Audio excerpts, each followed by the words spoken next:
Good morning students. Last class में हमने redistribution of charge और energy stored in a capacitor discuss किया था। आज हम डिस्कस करते हैं combination of capacitor.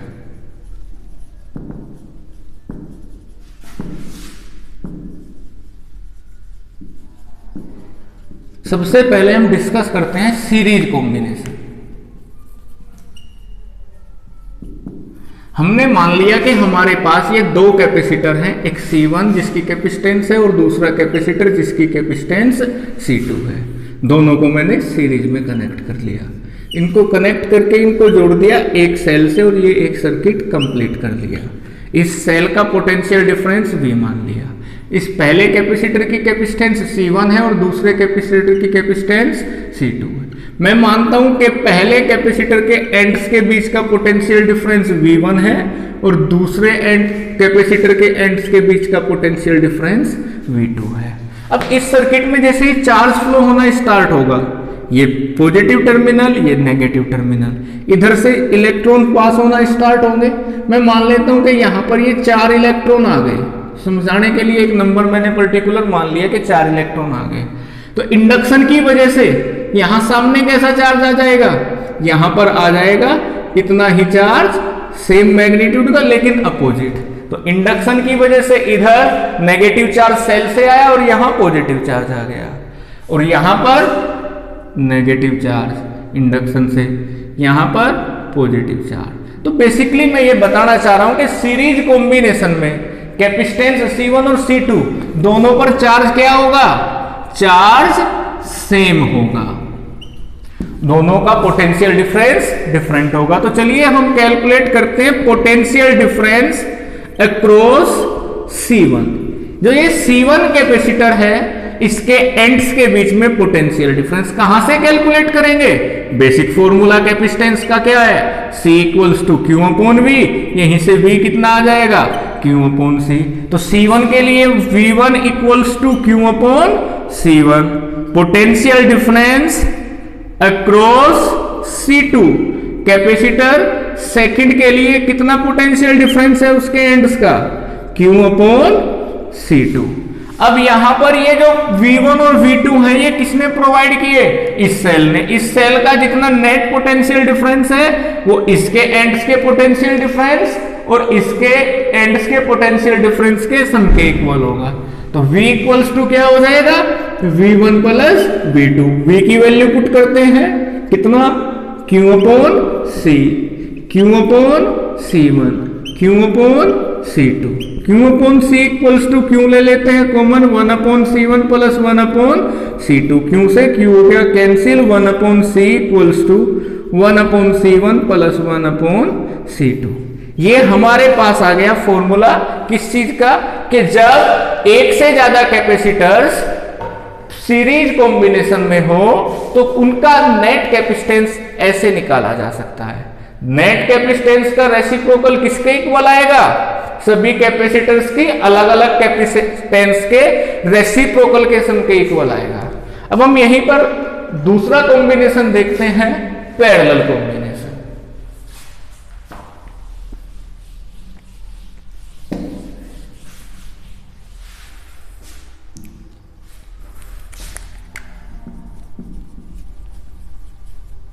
Parallel combination बेटा स्टार्ट करते हैं, और इसमें भी मैं मान लेता हूं कि मेरे पास कितने कैपेसिटर हैं, 2 कैपेसिटर हैं। एक कैपेसिटेंस जिसकी C1 है और दूसरा कैपेसिटर जिसकी कैपेसिटेंस C2 है। अब मैंने इनको कनेक्ट कर लिया पैरेलल और इनको जोड़ दिया एक सेल के साथ।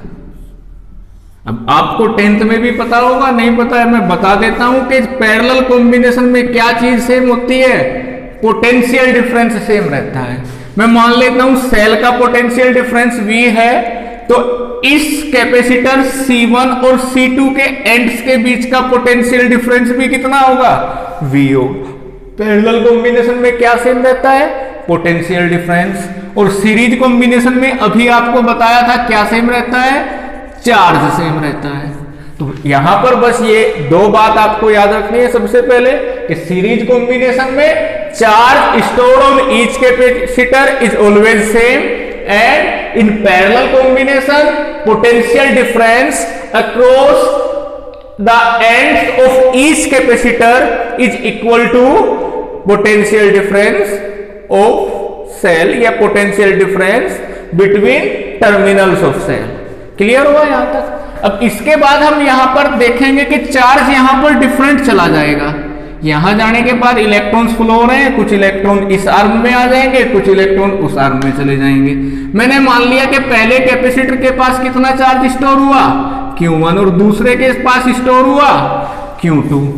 तो यहां पर अब हम Q1 और Q2 चार्ज निकालेंगे कि दोनों कैपेसिटर्स पर अलग अलग कितना चार्ज है। उसके लिए क्या फॉर्मूला अप्लाई करेंगे, जो हमें बिल्कुल बेसिक फॉर्मूला पता है, C इक्वल्स टू Q/V से Q कितना आ जाएगा CV। तो सबसे पहले निकालते हैं चार्ज ऑन कैपेसिटर C1, कितना आ जाएगा Q1 इक्वल्स टू C1V, क्योंकि पोटेंशियल डिफरेंस सेम है।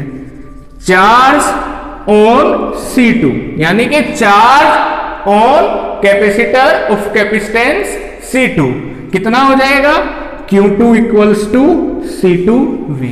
और नेट चार्ज कितना हुआ, जितना ये यहां C1 से गया और जितना C2 से गया, इनका सम कहां से आया, जितना बैटरी से करंट ड्रॉ हुआ या जितना करंट बैटरी से फ्लो हुआ। तो मैं कह सकता हूं कि टोटल चार्ज Q किसके इक्वल होगा, Q1 प्लस Q2 के। Q की वैल्यू रखते हैं CV, Q1 की वैल्यू रखते हैं C1V, Q2 की वैल्यू C2V। इधर से V ले लिया common, C1 plus C2, V से V कैंसिल, C आ गया C1 प्लस C2। ये फॉर्मूला हम यूज कर सकते हैं नेट कैपेसिटेंस निकालने के लिए। और नेट कैपेसिटेंस कब निकलेगी इस फॉर्मूले से, जब हमारा पैरेलल कॉम्बिनेशन होगा। तो चलिए यहां से जो बातें हमको याद रखनी है मैं उनको एक बार लिख लेता हूं और आप लोग भी इनको नोट करके याद कर लें। पहली बात कि सीरीज कॉम्बिनेशन में क्या चीज सेम होगी, चार्ज सेम होगा। डिफरेंट क्या होगा, पोटेंशियल डिफरेंस डिफरेंट होगा। और नेट कैपेसिटेंस कैसे निकलेगी, 1/C equals to 1/C1 plus 1/C2 से। यदि मैं पैरेलल कॉम्बिनेशन की बात करूं तो पैरेलल कॉम्बिनेशन में क्या चीज सेम रहेगी, पोटेंशियल डिफरेंस सेम रहेगा। डिफरेंट क्या रहेगा, चार्ज रहेगा।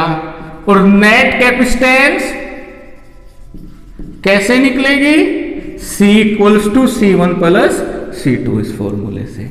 नेक्स्ट क्लास में हम यहां से कुछ पर्टिकुलर न्यूमेरिकल प्रॉब्लम करेंगे। इस क्लास में इतना ही। Thank you.